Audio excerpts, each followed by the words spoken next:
Allahumma inna na'udhu bika min adhabin nar. Tukiwa katika mlango wa sunanul fitra kwenye kitabu fiqh sunna, tunamaliza sehemu yake ya 10 katika sunna za kimaumbile. Jambo la 10 katika sunna za kimaumbile ambazo atakiwa mwanadamu awe nazo, sunna ambazo Mwenyezi Mungu amewapamba mitume yake na akawataka wafuasi wa mitume wazifuate sunna hizo. Basi katika moja ya sunna za kimaumbile, at-tatayyub bil miski wa ghairihi, mwanadamu kujaribu kama ana uwezo awe na tabia ya kujitia manukato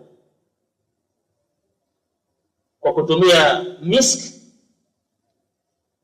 na manukato mengine vile vile, min at-tayyib alladhi yasurru an-nafs, katika manukato ambayo yanaweza kustarehesha nafsi.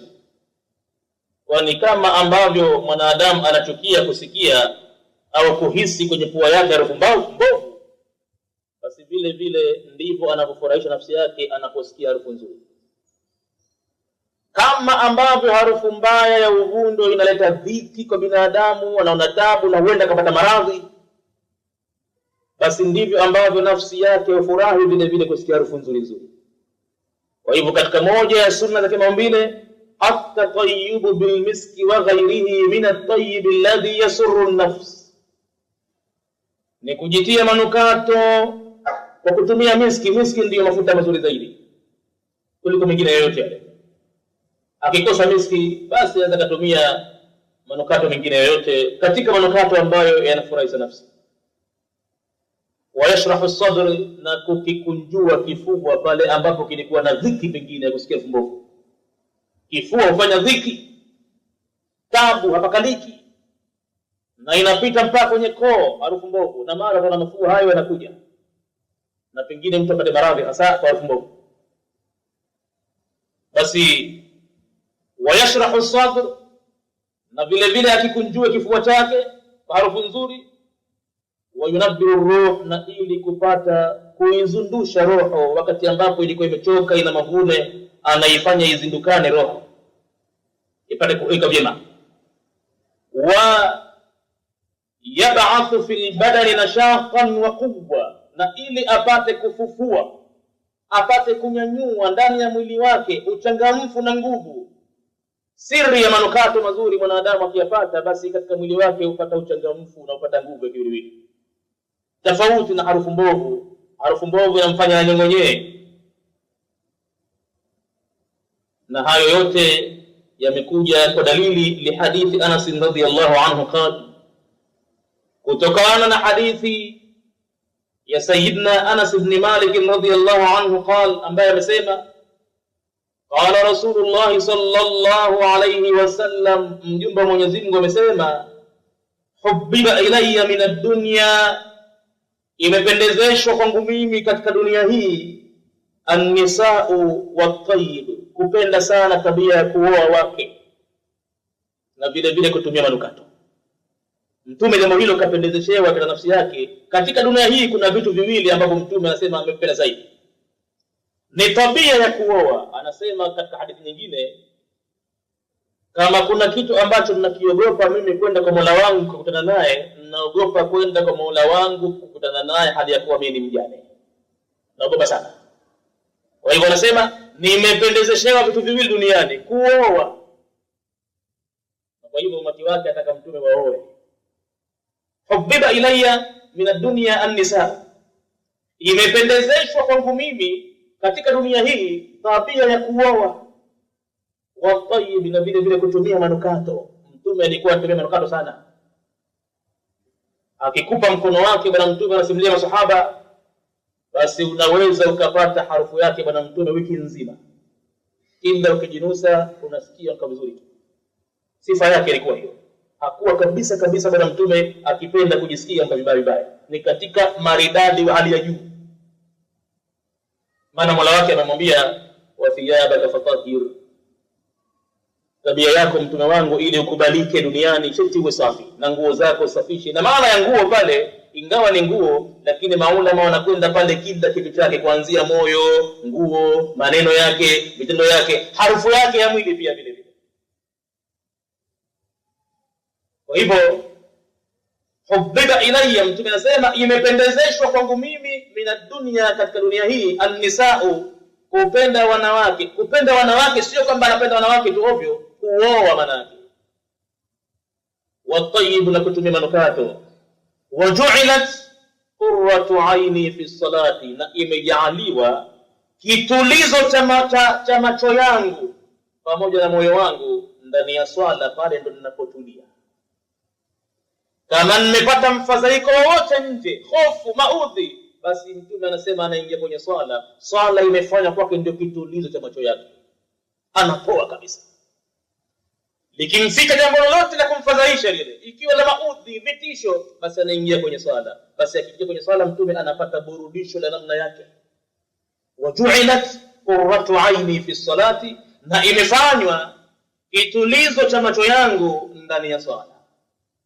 Ndani ya swala mtume hakuwa akifanya maskhara, hakuwa akitupa ibada yake hiyo, bali alikuwa ndipo pahala ambapo anapata utulivu wa moyo wake, utulivu wa macho yake. Na jambo hilo kila muislamu kwake ni bure kulitumia, bure.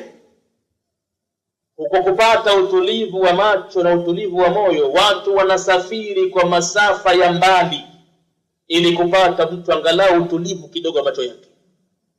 Kachoka kuona maudhi, kachoka kuhisi vitendo vibaya, basi usafiri mtu kwa mapesa mengi, akenda katika miji tofauti, angalau anapata pahala, anapata utulivu tu wa ule moyo wake na macho yake. Kwa muda maalum atakaa pale, atulizane, aangalie mambo ya kumridhisha, halafu atarejea tena huko kwenye maudhi yake. Basi kwa Muislamu kupata utulivu wa macho na moyo ni bure kabisa, hatumii gharama. Ni kuingia kwenye swala tu basi, atapata. Ikiwa atasadiki kweli, Mwenyezi Mungu atamruzuku kitu maalum ndani ya swala. Na huwezi kujua swala ladha yake mpaka Mwenyezi Mungu atakapokuruzuku kitu kiitwacho qurratu ayn. Ukikipata kitu hicho utajua kumbe swala kitu kitukufu sana. Na itakuwa una taabu kupitiwa na kipindi kwa wakati wake, hususan jamaa kwa takbira ya mwanzo kabisa imam. Na utakuwa na dhiki kutokuinuka usiku wa manane kuzungumza naye Mwenyezi Mungu ndani ya swala. Lakini kama kitu hicho bado mtu hajakipata, basi bado hajaifahamu swala, na huenda kawa na swali kupondoa njiani tu. Mtume anasema waju'ilat qurratu aini fi salah, na pia jambo la tatu, imejaaliwa kitulizo cha macho yangu ndani ya swala. Hapa alikusudia kutaja jambo la manukato, ingawa hadithi imechanganya mambo matatu. Hubbiba ilayya min ad-dunya an-nisa'u wa tayyib, na manukato kutumia. Waju'ilat qurratu aini fi salati, rawahu Ahmad wa an-Nasa'i. Hadithi hii amesimulia Imam Ahmad pamoja na Imam an-Nasa'i. Na vile vile katika dalili nyingine, wali hadithi Abi Hurairah radhiyallahu anhu anna an-nabiy sallallahu alayhi wasallam qala, kutoka kwa Abi Hurairah kwamba mtume amesema, man urida alayhi tayyib fala yaruddahu, yoyote atakayepewa manukato asiarejeshe, asikatae. Kwa mfano kenda kwenye harusi, halafu pale wakatokea vijana wanatumika pale, wanaandalia shughuli ile ya harusi, wanaandaa, wakapita na vitu vya kufukiza kwa mfano hivi vya kufurahisha nafsi, wakapita na manukato hivi, wakampaka mtu, asikatae. Wasia wa mtume huo. Unakataa nini manukato? Sikatae manukato. Muislamu atakiwa unukie vizuri. Anasema mtume, man urida alayhi tayyibun, atakaye hudhurishiwa kwake yeye manukato, fala yurdahu, basi asirejeshe, yani asikatae. Fa idhahu, wani hakika haya manukato, khafiful mihmal, ni mzigo mwepesi, uchukui gunia sili. Unakataa kitu gani? Kwa nini unakataa kupita kunukia vyema? Uchukui gunia, si mzigo mzito. Halafu tayyibur raiha, unapita ukinukia vizuri, nafsi yako itafurahi kama unapata jasho lenye harufu nzuri. Nafsi yako inapumzika, inaburudika safi. na unapata fikra nzuri vile vile. Kama ambavyo unapata fikra mbovu, huna nafasi ya kufikiri vyema unapokuwa katika harufu mbovu. Harufu mbovu si maskhara. Uvundo kimpiga mwanadamu basi hana raha na hana fikra njema haziji watu pale. Lakini manukato yakiwa mazuri basi unapata burudani ya nafsi yako na mpaka fikra zako pale zinakuja nzuri nzuri. Fa innahu khafiful mihman, kwa sababu hayo manukato ni mzigo mwepesi, tayyibur raiha, na pia ni harufu nzuri. Hadithi hii rawahu Muslim wa Nasa'i wa Abu Daud. Wamesimulia Muslim na Nasa'i pamoja na Abu Daud. Wa an Abi Sa'id radhiyallahu anhu, na pia kutoka kwa Abi Sa'id Mwenyezi Mungu amwiradhi, anna an-nabiy sallallahu alayhi wasallam qala fil miski, ya kwamba mtume amesema kuhusu manukato haya ya miski haya, anasema huwa atyabu tayyib, miski ndio manukato mazuri zaidi kuliko manukato yote. Na huko peponi itanukia aljanna harufu ya miski, lakini tofauti na miski ya duniani. Miski mpaka vinywaji vya peponi basi khitamuhu misku, wa fi dhalika falyatanafas almutanafisun, kizibo chake kilichofungiwa chupa ya kinywaji cha kufurahisha, binafsi ya kile kizibo kama unafungua basi kinatoka kwanza harufu ya miski. Hujaonja taste ya kile kinywaji, kwanza unapigiliwa na miski ya peponi. Na mtume anasema atyabu tayyib, huwa atyabu tayyib, ni katika manukato mazuri zaidi kuliko mengine hiyo miski. Rawahu al-jamaa, hadithi hiyo imesimulia jamaa illa al-Bukhari, isipokuwa Bukhari wa Ibn Majah na Ibn Majah vile vile. Wa an Nafi' qala, na kutokana na bwana Nafi' amesema kana Ibn Umar, alikuwa mtoto wa Saidina Umar Mwenyezi Mungu awiradhi mtu na baba yake, alikuwa yastajmiru, akijifukiza bil uluwa, kwa kutumia uluwa. Uluwa anaifasiri chini, al-uluwa al-audu alladhi yutabakharu bihi, ni kijiti cha udi ambacho hufukiziwa jito hicho na watu. Basi anasema kana Ibn Umar yastajmiru, alikuwa huyu Ibn Umar akijifukiza kwa uluwa, bil uluwa, lakini kijiti hicho cha udi ghairu mutarraa, kisichochanganywa na manukato mengine. Wa bikafur, na wakati mwingine vile vile anatumia karafuu, sio karafuu hizi za kwenye mti, karafuu maalum hizo za manukato. Yutrihuhu ma'a al-uluwa, anaichanganya karafuu ile pamoja na udi ule. Wayakulu, na akisema Ibn Umar, nafanya hivi kwa sababu hakadha kana yastajmiru Rasulullah, hivi ndivyo alivyokuwa akijifukiza mjumbe wa Mwenyezi Mungu, nimemuona mie, kwa hivyo ninafuata mwendo wake mtume. Rawahu Muslim wa Nasa'i. Kwa hivyo tabia hii ya manukato kunukia vyema si tabia ambayo wameianzisha watu wengine, bali tabia ya Kiislamu. Muislamu anatakiwa anukie vizuri. Kutumia manukato ni katika mwenendo wa sunanul fitra, mwenendo wa kimaumbile. Anatakiwa Muislamu anukie vizuri bwana, hususan anapokwenda katika mkutano wa watu kama sala ya Ijumaa, sala za jamaa, madarasani. Wakati ule ndio zaidi, kwa sababu anakaa na watu, anachanganyika na watu, itakuwa ni karaha, bali kama itakuwa ndio kawaida yake anaweza kupata dhambi kabisa. Itakuwa ni karaha kabisa kwenda mtu katika mkutaniko wa watu kama siku ya Ijumaa ikawa hakukoga vyema, ananukia vibaya, watu wakawa wanapata maudhi pale bahala. Akiwapatisha watu maudhi namna kama hiyo, kama ametokezea mara moja nadra, si kawaida yake, itakuwa ni karaha, jambo la kuchukiza. Lakini kama kila siku yeye tabia yake ni uchafu mtu mathalan, halafu kuna wengine wanaitakidi mtu kila akiwa mchafu zaidi ndio wali zaidi, itakuwaje wali mchafu? Kuna watu wanaitakidi kwamba kila mtu akiwa mchafu zaidi ndio wali zaidi. Kunguni, viroboto, mbu, nani wanamtafuna, anasema wacha wale riziki zao. Mwenyezi Mungu amejalia riziki yao katika mwili wangu. Vipi itakuwa kama hiyo? Hajafahamu mtu kabisa Uislamu ni kitu gani. Uko mbali Uislamu na fikra zake. Uislamu bwana ni usafi mtupu. Al-Islamu nadhifun. Mtume anasema katika riwaya nyingine Uislamu ni usafi. Fatanadhafu, basi kwa hivyo jinasifisheni. innahu la yadkhulu aljannata illa nadhifu, hakika hawezi kuingia peponi isipokuwa yule aliyemsafi. Mpaka awe msafi kwanza. Kwa hivyo utakuta mpaka katika ibada za Mwenyezi Mungu unaona kwamba mtu hawezi kufanya ibada mpaka akoge kama na janaba, kama ana udhu atawadhe viungo maalum. Utaona ibada ya Mwenyezi Mungu huwezi kumkabili mpaka uwe msafi kwanza, halafu ndio unaweza kufanya ibada zako. Kwa hivyo Uislamu ni usafi bwana, kunukia vizuri ndio kabisa Uislamu unavyotaka. Ila mwanamke amekatazwa kwenda majiani huko anapita akitoa harufu za manukato, hususan anapokuwa peke yake mbali na mumewe.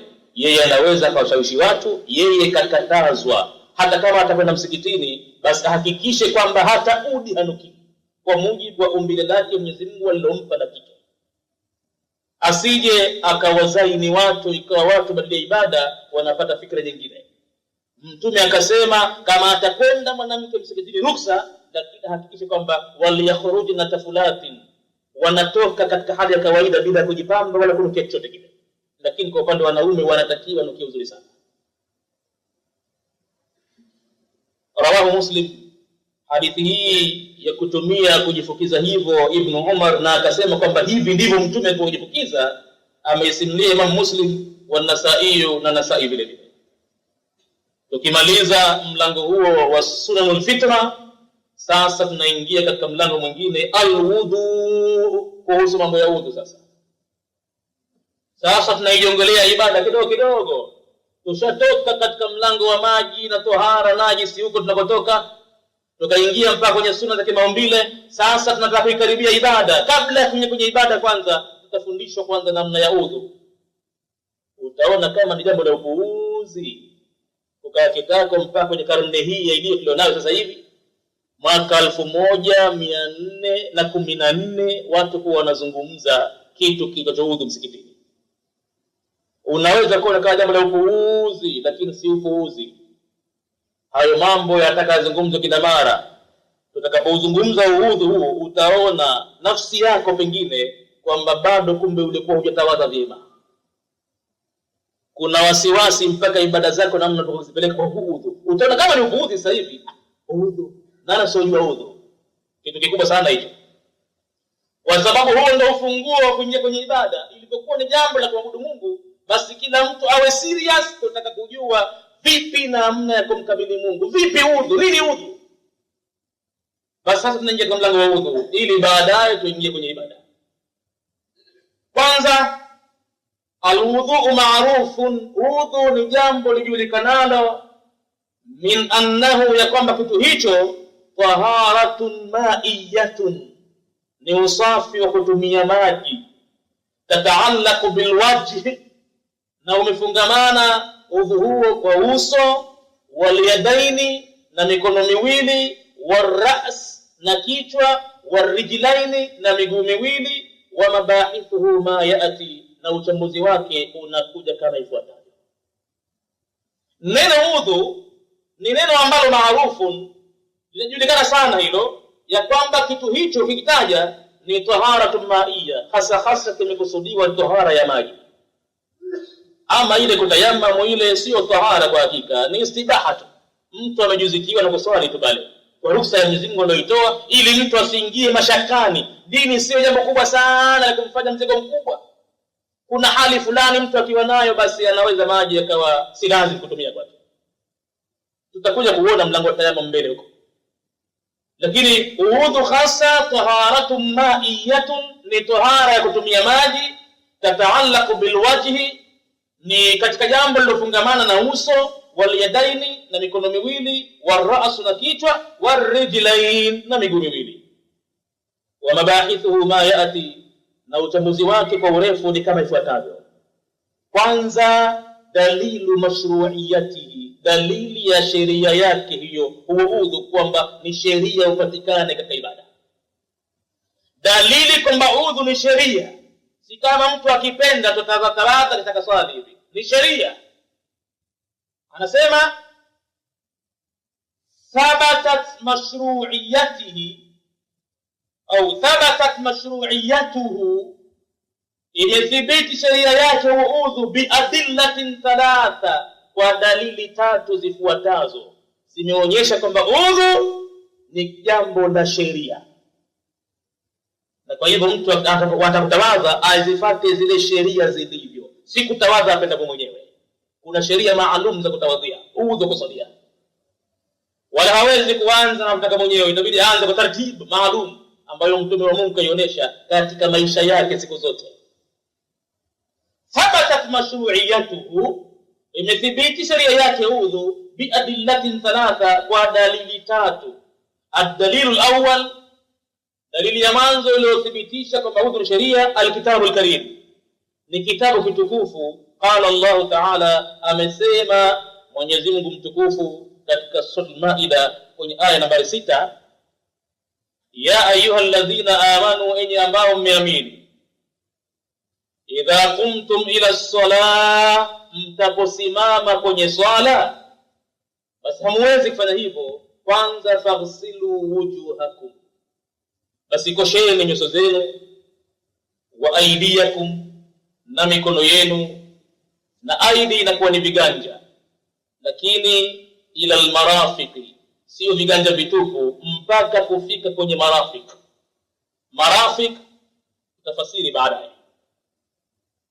ni kitu gani marafiq, lakini kwanza tunasoma aya ya Qur'ani ilivyo, ila almarafiq, mpaka kwenye visugudi, wamsahu biruusikum, na mpake kwenye vichwa vyenu maji, wa arjulakum, na mkoshe miguu yenu, ila alka'baini, mpaka kufikia kwenye vifundo viwili vya mguu. Aya 6 kwenye sura Al-Maida. Hapo utaona kwamba udhu ni jambo la sheria, kwanza imethibiti kwenye kitabu cha Mungu, na hapa Mwenyezi Mungu ametaja vile viungo vya lazima, kisha bwana mtume kaletwa maalum kuja kuonesha ukamilifu wake na mapambo yake, sunna zake, na huo ndio udhu wa mtume, ndio bora zaidi kufuata. Qur'ani hapa imeonyesha vile viungo vya lazima, alafu mtume anaenda kuonyesha mpaka sunna zake. Ad-dalilu thani, dalili ya pili kwamba udhu ni sheria, as-sunna, ni mwendo wa mtume. Basi rawa Abu Hurairah radhiyallahu anhu, amesimlia bwana Abi Hurairah, Mwenyezi Mungu amwiradhi, anna an-nabiy sallallahu alayhi wasallam qala, kwa mtume kasema, la yakbalu Allahu salata ahadikum, haikubali Mwenyezi Mungu swala ya mmoja wenu, idha ahdatha, pindi atapotoa upepo. Hatakubali Mwenyezi Mungu swala yake kama tafadhali, hatta yatawadda, mpaka tawadhi, mpaka tie udhu kwanza. Hapa kwa mujibu wa mtume, hii imeonyesha kwamba udhu ni sheria, ni jambo maalum lililo sheria, hawezi mtu kuabudu mpaka awe nalo. Hadithi hii rawahu Shaykhani, wameisimlia mashekhe wawili, yani Bukhari na Muslim, wa Abu Daud wa Tirmidhi, pamoja na Abi Daud na Tirmidhi. Ad-dalilu thalith, dalili ya tatu kwamba udhu ni sheria, al-ijma', makubaliano ya pamoja ya maulama. Inaqada ijma'u al-muslimina, yamefungamana makubaliano ya Waislamu wote, ala mashru'iyyati al-wudhu'i, juu ya sheria ya udhu, kwamba min ladun rasulillahi sallallahu alayhi wasallam, inatokana na mjumbe wa Mwenyezi Mungu, ila yaumina hadha, mpaka kufikia siku zetu za leo, sheria ni hiyo hiyo, kwamba hawezi mtu kufanya ibada mpaka tawadhi. Fasara, basi ukawa maaluman, ni jambo maalum udhu, min ad-dini bidharura, katika dini kwamba ni lazima mtu atawadhi kwanza ndipo aweze kufanya ibada. Jambo la pili, baada ya kutaja dalili sheria yake udhu, inakuja sasa fadhlu, fadhila zake udhu, yani matukufu yake udhu. Nini mtu anapata akitawadha? Ndio maana nikasema utaona kama jambo la upuuzi udhu, lakini kuna fadhila zake. Sasa bali Muislamu sio lazima kwamba pale apotaka kusali ndio awe na udhu, kama ataweza kuchukua taklifu, na haitakuwa taklifu tena kama atazoea, ajizoweze kuwa na udhu kila wakati, kila atapokuwa yumacho, basi ajizoweze kuwa na udhu popote alipo pale. Itakuwa jambo zuri sana hilo kwake, ni silaha yake Muislamu hiyo, ina siri kubwa. Fadluhu, fadhila zake udhu. Warada fi fadli alwudhu'i ahadithun kathira, zimekuja katika kutaja ubora wa udhu au matukufu ya udhu hadithi nyingi. naktafi bil isharati ila ba'dha, sisi tutatosheka kuashiria kwenye baadhi yake tu, hatutataja zote hapa, lakini ni nyingi sana hadithi zilizotaja fadhila za udhu ni nyingi, lakini anasema Said Sabiq naktafi bil isharati ila ba'dha, tutatosheka hapa kuziashiria baadhi ya hadithi hizo. Alifun, ya kwanza, an Abdullah السنابجي رضي الله عنه أن رسول الله صلى الله عليه وسلم قال، kutoka kwa sahaba Abdullah as-Sunabiji anaeleza kwamba mtume amesema, idha tawadda al-abdu, wakati atakapotawadha mja, famadmada, akaanza kwa kusukutua. Kule kwenye Qur'ani vimetajwa viungo vya lazima, pale viungo vile mtu akitawadha udhu umeingia, lakini kuna desturi zake nyingine za sunna. Sasa mtume sasa anabainisha sunna zake. Sasa kwa kuwa Uislamu ni usafi, na kwa kuwa mtu anakwenda kumkabili Mola wake, basi ule udhu wake utatengenea vizuri zaidi kama ataanza kupiga mswaki mwanzo kinywani. Akikosa atakusugulia, basi angalau asukutue, maana mwanadamu na kinywa kama unavyokijua kinatafuna vitu vingi mbalimbali.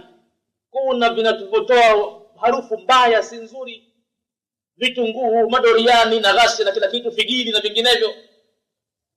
Basi inatakikana zaidi kama mtu anapotawadha apige mswaki kwanza, asukutue. Mtume anasema atakapotawadha mja famadmadha, basi akasukutua. Nini faida yake kama anaanza hivyo?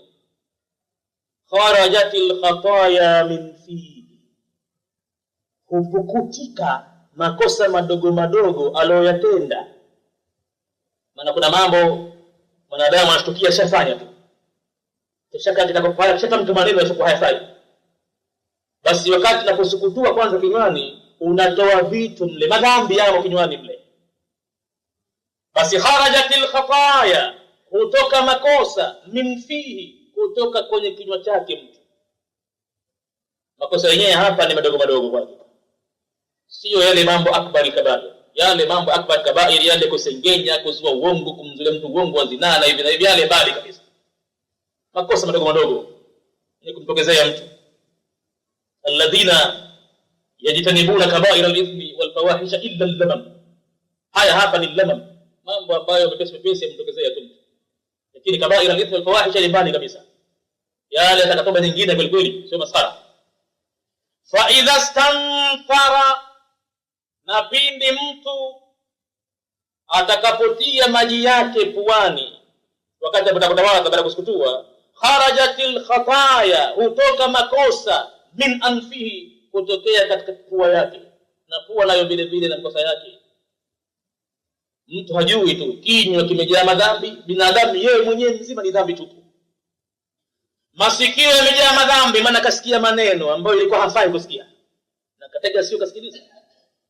Kinywa kimejaa madhambi, maana kasema pengine katafuna kala mambo ya haram yapita kinywani pale, basi ule mdomo ule umejaa madhambi. Halafu inakuwa kumkabili Mwenyezi Mungu mushkili mkubwa. Na baadaye unatamka maneno pengine kila unalotamka pigwa na mdomo, baki utamka kitu ovyo, uchafu mtupu makinywani.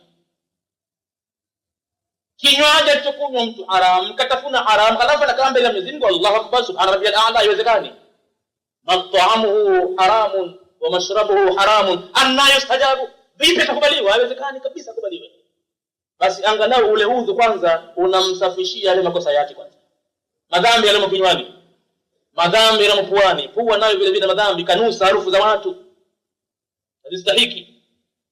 Fa idha ghasala wajhahu, na anapokosha uso wake, kharajatil khataya min wajhihi, hutoka makosa katika uso wake, hatta takhruja min tahti ashfari ainaihi, mpaka yakamalizikia kutokea chini ya kope za macho mawili. Hayo taka hizo za madhambi zinatoka mpaka kutokea pale kwenye kope za macho mawili. Fa idha ghasala yadayhi, na wakati anapokosha mikono yake miwili, kharajatil khataya min yadayhi, hutoka makosa katika mikono yake miwili, hatta takhruja min tahti adhafir yadayhi, mpaka inamalizikia kutoka chini ya kucha za mikono miwili. Fa idha masaha bi ra'sihi, na anapopaka maji kichwani kwake, kharajat al khataya, hutoka makosa min ra'sihi, kutokea kichwani kwake, hatta takhruja min udhnayhi, mpaka inamalizikia kutoka chini ya kucha za miguu miwili. Sasa shakuwa safi. Sasa ule udhu peke yake Muislamu Mungu amemjalia kumsafisha taka zake pale nyingi sana, za mdomoni, za puani, za masikioni, za wapi. Thumma kana mashiyuhu, kisha sasa kama udhu huko utawadha nyumbani, na ndivyo vizuri zaidi mtu kutoka na udhu wake nyumbani. Pale msikitini anataka kujadili uzuri udhu wake, ndivyo, au ndio umemponyoka, ndivyo, hakuweza kustahamili kenda haja, ndivyo, lakini vizuri zaidi kama ataondoka nao nyumbani udhu wake. Thumma kana mashiyuhu, kisha ikawa ule mwendo wake sasa, kisha tawadhu nyumbani, ila almasjid, anakwenda msikitini, wa salatuhu, na sala yake atoisali jamaa msikitini, nafila, imekuwa kama ni ibada ya sunna. Huku kwenye kutawadha udhu kisha toa madhambi yote, sala yake na mwendo wake imekuwa kama mambo ya nyongeza, sasa mambo ya ziada tu. Hadithi hii rawahu Malik, amesimulia Imam Malik wa Nasa'i wa Ibn Majah wal Hakim, na Hakim pia. Baun, sehemu ya pili ya kutaja fadhila za udhu. Wa an Anas radhiyallahu anhu anna Rasulullah sallallahu alayhi wasallam qala, kutokana na Anas mtume akasema, innal khaslata as-salihah, hakika jambo lilokuwa jema hasa, takunu fi rajuli, ni lile ambalo linakuwa kwa mtu, yuslihu Allahu biha amalahu kullahu, akilifanya Mwenyezi Mungu atamtengenezea mambo yake mengine yote. Hilo jambo jema sana hilo. Innal khaslata as-salihah, hakika ya jambo lilokuwa jema zuri sana, takunu fi rajuli, linakuwa kwa mtu, akilitenda jambo hilo, yuslihu Allahu biha amalahu kullahu, hutengeneza Mwenyezi Mungu amali yake yote kwa jambo hilo moja. Inakuwa anapiga kwa jambo moja hilo ndege wengi, anapata faida nyingi kwa jambo hilo, maana Mwenyezi Mungu anamtengenezea mambo yake mengine mengi kwa jambo hilo moja tu. Mtume akaendelea kusema, wa tahuru rajuli li salatihi, na tohara yake mtu anayoitia kwa ajili ya sala yake, yani udhu, jambo hilo yukaffiru Allahu bi tahurihi, anafuta Mwenyezi Mungu kwa tohara yake hiyo dhunubahu, madhambi yake madogo madogo yote. Wa tabqa salatuhu lahu nafila, inabakia sala yake kwake yeye ni kama jambo la nyongeza ziada. Na hadithi hii vile vile rawahu Abu Ya'la, amesimulia Abu Ya'la wal Bazzar wa Tabarani fi al-Awsat, na Tabarani ameitaja kwenye kitabu chake alichokiita Awsat. Jim la tatu katika kutaja fadhila za udhu. Wa an Abi Hurairah radhiyallahu anhu anna ar-Rasul sallallahu alayhi wasallam, kutoka kwa Abi Hurairah kwamba mtume qala, amesema, ala adullukum, je waislamu sikujulisheni nyinyi, hamtopenda nikujulisheni, ala ma yamhu Allahu bihi al-khataya, juu ya jambo ambalo kwa jambo hilo Mwenyezi Mungu anafuta makosa mtu akilifanya, wa yarfa'u bihi darajati, na ananyanyua kwa jambo hilo daraja nyingi. Qalu, masahaba waambiwe nini hapo? Wao tokea hapo wanapupa ya kulijua jambo lolote lenye faida na wao kuhusu akhira. Waambiwe nini? Kuambiwa hamtaki nikujulisheni. Wakajibu, bala, kwa nini tusipende ya Rasulullah, mjumbe wa Mungu, tunataka. Qala, mtume akasema, isbaghul wudu'i 'ala al-makarih, ni kujitahidi mtu kukamilisha udhu, hasa katika wakati wa kuchukia mtu maji kuingia mwilini mwake. Siku za baridi kwa mfano, nchi za baridi, maji wakati ule yanakataa kuingia mwilini. Kipupwe ndo baridi yetu Unguja, siku za kipupwe zile. Basi siku zile, ingawa wenyewe ndo baridi yetu ndogo sana, lakini kwetu sisi ni baridi kubwa. Kutokezea siku mpaka maji yakawa yanakataa kuingia mwilini. Shetani anakuchezea pale kwamba bora ngoja kidogo mara kipindi hicho kinapita. Yaani maji yanakataa kuingia mwilini bwana. Mtu anaanza kujisail, anajiuliza, ndio nitawadhi nikasali sasa hivi apasaliki manaki. Basi wakati ule mtu akajikusuru hivyo akatawadha ala almakari, juu ya kwamba viungo vinachukia kuingia maji. Wa kathratul khuta ila almasajid, na wingi wa hatua za kwenda kwa miguu kuelekea msikitini. Ingawa akipanda vyombo vile vile atapata, lakini si sawa sawa na pale anapokwenda kwa miguu. Wa kathratul khuta, na wingi wa hatua zake ila almasajid, kuelekea msikitini. Na vile vile wantidharu salati ba'da as-salah, na kusubiri swala baada ya kumalizika swala. Kwa mfano, wakati mzuri zaidi wa kusubiri swala baada ya swala ni baada al-maghrib wal isha, ambao sasa hivi sisi tuko ndani ya wakati huo. Ndio wakati ambapo mtu anapata sehemu hii kuitumia vizuri. Baada ya magharibi asitoke msikitini ikawa kakaa bado anapata faida ya masikio pale kusikiza mambo ya Mwenyezi Mungu, anajua dini, ikawa tena pale ina udhu wake na pale anasubiri swala baada ya swala. Mtume anasema mambo haya matatu. Kwanza, isbaghul wudu'i ala al-makari, kukamilisha udhu juu ya uchukivu wake udhu kuingia mwilini. Wa kathratul khuta ila al-masajid, na wingi wa hatua mtu kwenda msikitini. Kila mwanamume msikiti ukiwa mbali kwake bora zaidi, ama mwanamke kila msikiti kwa karibu zaidi na yeye ndio bora zaidi. Kwa mwanamume kila akenda hatua nyingi msikitini bora zaidi.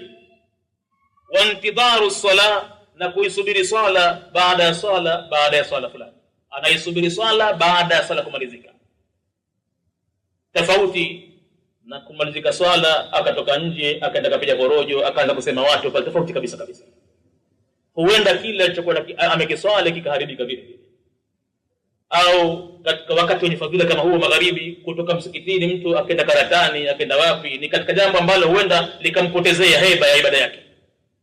Lakini kama ataisubiri swala baada ya swala, na nafasi hii inapatikana zaidi katika wakati wa magharibi mpaka Isha, huwezi kupata wakati mwingine kutumia, labda la asiri vile vile na dhuhuri, lakini si wakati aghlabu mtu anaweza kabaki msikitini kwa sababu ni mshughuliko.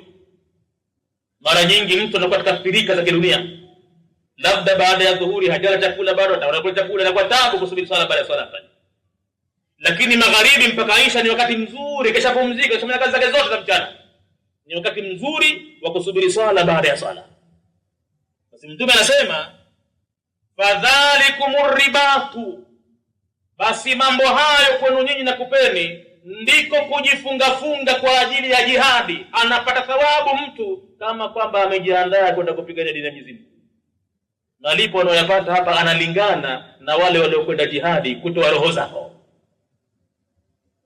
Fadhalikumur ribatu, ar-ribatu al-murabata, ni kujifunga mtu akaja tayari.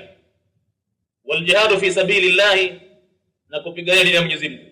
Yani anna almuwadhabata ala at-taharati, yani jambo la kuhifadhi mtu udhu, wal ibada, na kuingojea ibada, ta'dilu al-jihada fi sabilillahi, inalingana sawa na jihadi fi sabilillahi, kwa sababu si rahisi mambo haya. Dunia itamwacha mtu, itampa nafasi mtu baada ya kusali asubiri swala, si rahisi kabisa. Saa kama hizi kuna mambo mangapi anasa duniani, television zinafanya kazi, kuna mechi za mipira kindangi, mtu anakuwa hawezi kusubiri. Pengine Yanga anapambana na Al Ahli labda saa kama hizi, na halafu mtu mpenzi mkubwa anakuwa football, ni vigumu. Ndio maana Mtume akatumia tamko fadhalikumur ribatu, huko ni kujiweka tayari kivita. Ukiyaweza hayo ni sawa na kwenda jihadi, maana unasamehe mambo mengi unayoyapenda moyoni mwako. Akatamka tena Mtume kwa mara ya pili fadhalikumur ribatu, basi huko ni kujiweka tayari ukajifunga kivita. Unapata thawabu kama mtu aliyekuwa katika medani ya vita. Sasa na yeye utaona tunazungumza habari ya udhu kama jambo la upuuzi. Udhu nini? Udhu jambo kubwa sana. kubwa mno. Na mangapi mtu hayajui katika udhu wenyewe. Tukenda kuzungumza udhu na kutawadha, atajikuta mtu kumbe nilikuwa zero katika kutia udhu. Sikuwa nikipata kitu. Na inabidi kuanzia leo pengine ndo nianze upya kuswali. Sijui kama Mwenyezi Mungu sala zile amezikubali, udhu umekwenda ndivyo sivyo. Hadithi hii rawahu Malik, ameisimulia Imam Malik wa Muslim wa Tirmidhi wa Nasa'i. Dal sehemu ya 4 katika kutaja fadhila za udhu. Wa anhu, na kutokana na yeye tena Abi Huraira radhiyallahu anhu, anna Rasulullah sallama, hakika mjumbe wa Mwenyezi Mungu, atal maqbara, alikwenda makaburini siku moja. Kama kawaida yake bwana mtume, kuna vipindi maalum hupata akapita kwenye makaburi ya Waislamu kuwapunguzia angalau giza la kaburini mle kwa dua zake. Maana dua ya mtume ni guarantee kwamba mtume akisimama kuomba dua pahala, guarantee kwamba shafa'a inapatikana. Ndipo hata alipokufa bibi mmoja anafagia msikitini, aliyekuwa akitumika msikitini kufagia, mtume aliuliza, mbona simuoni yule mwanamke siku hizi? Akaambiwa kafa. Basi msinjulishe bwana, mnamkosesha mtu dua zangu mimi, yunawiru almakabira, zinanawirisha makaburi.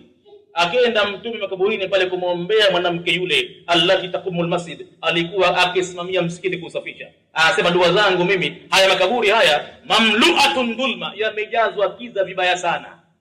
Totoro, sio kiza cha maskhara, ni kiza kikubwa mno cha vitisho vikubwa mno, adhabu kubwa mno. Anasema wa inna salati yunawwiruha, na dua zangu zinatia nuru kwenye makaburi. Kwa hivyo mtume kama kawaida yake akaenda makaburini siku moja. Atal maqbara, alikwenda mtume makaburini. Faqala, alipofika sunna makaburini mtu aseme assalamu alaikum, ni kuwatakia amani wale maiti wale, amani iwe juu yenu, dara qaumin mu'minina, mji wa watu wenye kuamini Mwenyezi Mungu. Wa inna, na hakika sisi tulio hai huku, insha Allahu bikum lahiqun, akipenda Mwenyezi Mungu wakati wote ule kwenu nyinyi huko, an qaribin lahiqun, katika wakati karibu sana tutakutana huko. Miaka si mingi duniani, si mingi, na kila zama zikaenda mbele inaonyesha kwamba miaka inapungua zaidi. Watu huko nyuma waliishi mpaka miaka 1000. Qur'ani inatuthibitishia hayo, falabitha fihim 1000 sanatin illa 50 ama. Nabii Nuh alayhi salam alikaa kwenye ulimwengu analingania dini ya Mwenyezi Mungu na watu wake kwa miaka 1000 ukitoa 50, 950 katika wakati wa kulingania. Pengine umri wake uko nyuma 50 tayari shakula. Kwa hivyo 1000. Lakini kila siku zikenda mbele huko kwetu sisi sasa, kama atapata mtu 80 mpaka 100, watu wanaweza kwenda kuchukua waandishi wa magazeti hasa kwenda kuzungumza na mtu ambaye ana miaka 100. Waamuzi na suala pale ndio mtu wa zamani sana manake. Wamuulize mambo ya zamani, unakumbuka hivi, watu waandike wapate pesa pale.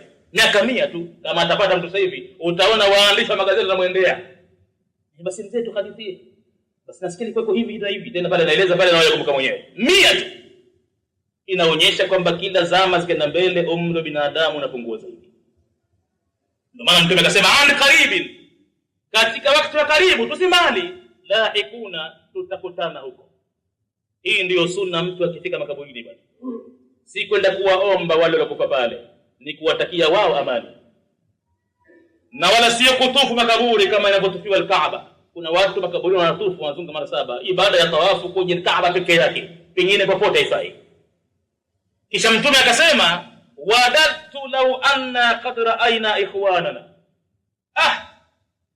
nimetamani laitani kama sisi tungewaona ndugu zetu kutana nao. Wale masahaba walikuwa na mtume pale, qalu, wakasema kumuuliza, awalasna ikhwanuka ya Rasulullah, kwani sisi tuliona wewe pamoja si ndugu zako wewe mtume wa Mwenyezi Mungu? Qala, mtume akajibu, antum ashabi, nyinyi cheo chenu ni masahaba wangu. Wa ikhwanuna, na ndugu zetu, alladhina lam ya'tu ba'du, hawajaja duniani bado. Ina maana ni sisi tulioko sasa, wakati ulikuwa bado hatujaja, sisi ni katika ndugu zake mtume. Nyinyi mlioko sasa hivi, anaambia mtume msahaba, antum ashabi, lakini wa ikhwanuna, ndugu zetu, lam ya'tu ba'du, hawajaja bado duniani. Qalu, masahaba wakasema kumuuliza mtume, kaifa ta'rifu man lam ta'ti ba'du min ummatika, vipi utawajua waliokuwa hawajafika bado katika umati wako, utawajuaje ya Rasulullah, mjumbe wa Mungu? Qala, mtume akasema, araaita, kwani wewe unaonaje? Kwa nini siwajue? Unaonaje? Nitakupa mfano mmoja tu.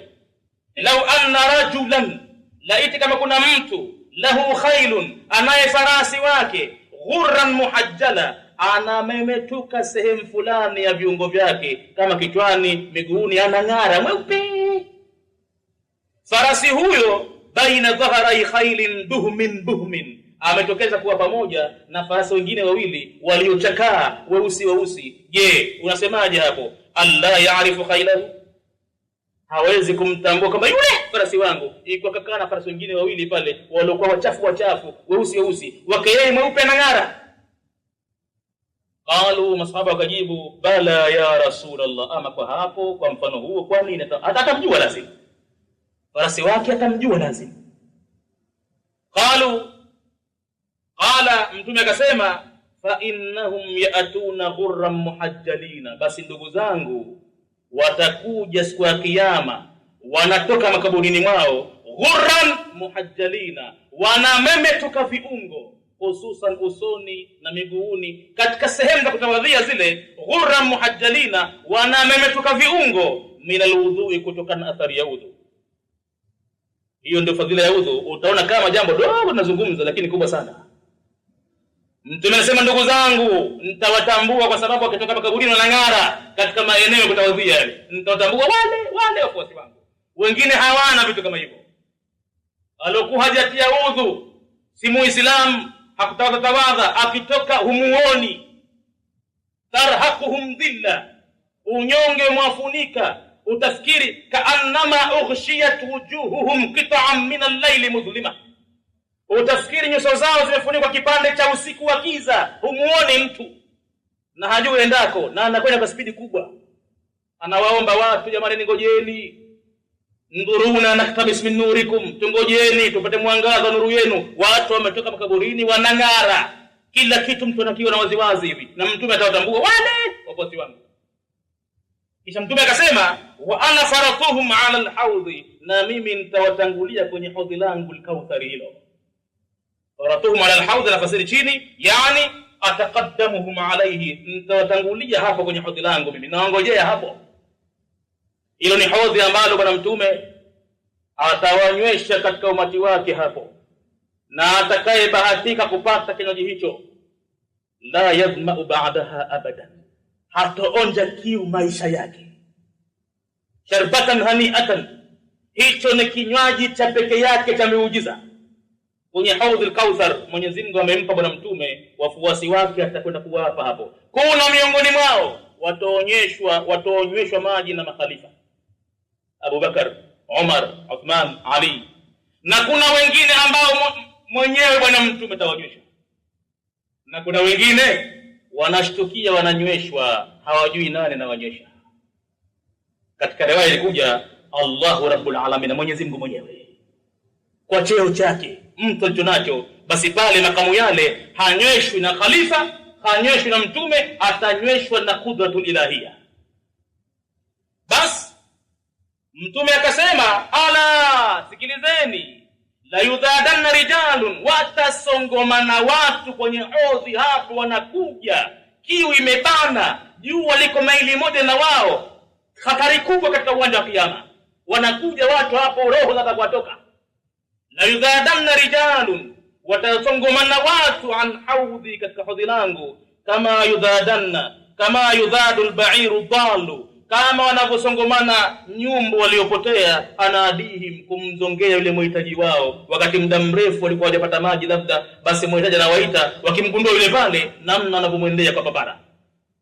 Ala, sikilizeni, nitawaambia watu wangu wakati huo, halumma, njoni huku, mimi niko huku.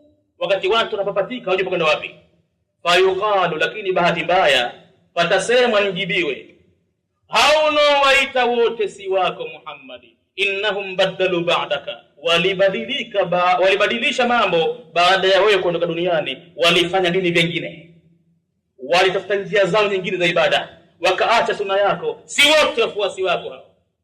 Innahum badalu ba'daka, walibadilisha dini baada yako. Ala, walibadilisha. Fa aqulu, hapo na mimi nitasema suhqan suhqan, alanike aliyebadilisha haingii katika fadhila.